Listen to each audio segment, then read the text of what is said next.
Bonjour à toutes et à tous et bienvenue sur Éducative. Alors aujourd'hui, une vidéo qui va vous permettre de comprendre une formule, de savoir presque la redémontrer, d'avoir les idées pour la redémontrer, et un moyen mnémotechnique qui va vous permettre de la retenir, ça c'est important. Alors, quelle est l'idée? L'idée, ça serait un exercice où je vous dis, voilà, U28 vaut 144, d'accord? Et je vous dis que la raison, elle vaut 5, et je vous demande de me calculer par exemple U157. Comment faites-vous, sachant que je vous dis que la suite est arithmétique, U28 vaut 144 et la raison c'est 5, comment est-ce que je fais pour calculer U157? Et évidemment, ce que je ne veux pas, c'est faire plein d'opérations. Il est évident que celui qui me dit U29, ça fait 144 plus 5, eh bien, c'est très bien, mais après, il faut qu'il calcule U30, et ainsi de suite, ainsi de suite. Alors, la suite qui est en jeu, évidemment, c'est celle-ci, hein, c'est UN plus 1 égale UN plus 5. Et tout ce qu'on sait, eh bien, malheureusement, c'est que U28, ça vaut 144. Et c'est tout. Alors, on va expliciter une nouvelle formule. Alors regardez, je vais le faire avec U5 et U2, c'est ça qui est important. Et ça sera la même chose que le lien qu'on aura entre U156 et U128 et U28. Alors U5 c'est U4 plus 50, sachant que je prends une suite arithmétique de raison 50 par exemple. Je le fais juste dans ce cas-là.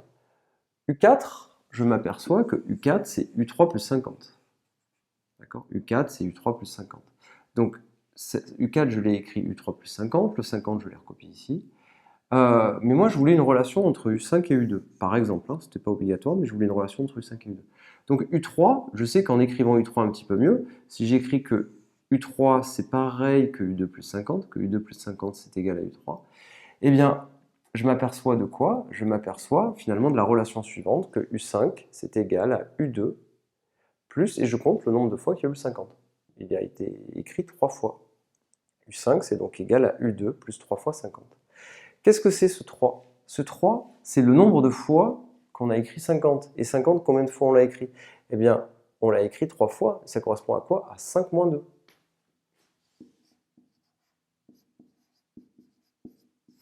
Et oui, si je regarde l'écart, 5 moins 2, ça me donne le nombre de fois où j'ai dû ajouter 50. De U2 à U3 une fois, de U3 à U4 une fois, et de U4 à U5 une fois. 5 moins 2, 3, c'est cette quantité-là. Maintenant, on peut retrouver une formule qui me donnerait UN en fonction de UP, avec P qui serait inférieur à N. Alors je vais prendre un autre stylo. Si je me donne P strictement inférieur à N, eh bien voilà la formule que je vais avoir. Je vais avoir que UN, donc UN, le N correspondra au 5, ça va être égal à UP, avec P, attention, hein, qui est inférieur à N. Et là, du coup, qu'est-ce que je vais écrire? Je vais écrire l'écart N moins P, donc je vais faire N moins P, et le tout multiplié par la raison, ici, donc je vais écrire fois la raison qui valait 50 dans notre exercice. Donc pour cet exercice-là, là, U157, bien c'est très simple, je vais l'écrire comme ça, je vais dire que c'est égal à U28 plus bien l'écart 157 moins 28, le tout multiplié par la raison qui était égale à 5. U28 on le connaît, U28 c'est 144, donc ça nous fera 144 plus 157 moins 28 fois 5. Et on fait le calcul et on obtient immédiatement U157, et vous voyez bien qu'on n'a pas à faire énormément de calculs pour trouver la valeur.